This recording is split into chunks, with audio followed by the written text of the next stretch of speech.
Chairman সাহেবের নামটা ঘোষণা দেন, নাম।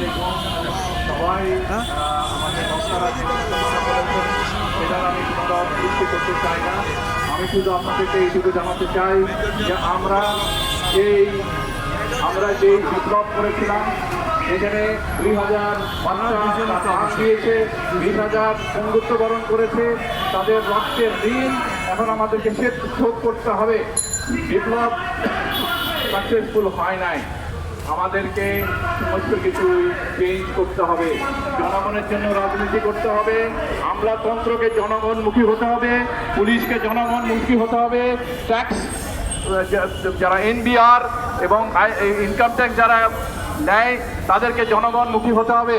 আর তারা যদি না করে, তারা যদি এই সমস্ত দিকে গড়িমসি করে এবং নিজেদের স্বার্থ দেখে, তাদেরকে বিচারের আওতায় আনতে হবে, তাদেরকে চাকরিচ্যুত করতে হবে এবং তারা তাদের দায়িত্ব যদি পালনে অপারগ হয় তাদেরকে তার জায়গা ছেড়ে দিতে হবে। আমরা নতুন লোক দিব এবং সেই জন্য আমাদের সমস্ত প্রশাসনকে, সিটি কর্পোরেশনকে জনকল্যাণমুখী হতে হবে। জনকল্যাণমুখী যদি না হয় তাদেরকে জায়গা ছেড়ে দিতে হবে। এবং আমরা এই বিপ্লবের কসম খেয়ে বলছি যে বিপ্লবের যে ধারণা ছিল সেই ধারণাটা আমরা অবশ্যই প্রতিপালন করব। আমাদের জীবন দিয়ে, রক্ত দিয়ে হলেও আমাদেরকে এই ঋণ শোধ করতে হবে। সবাইকে ধন্যবাদ। আল্লাহ হাফেজ। শুধু দর্শক সংবাদ সম্মেলন এবং মানববন্ধন জনতার দল এখানে করলো, আমরা দেখলাম জনতার দলের পক্ষ থেকে।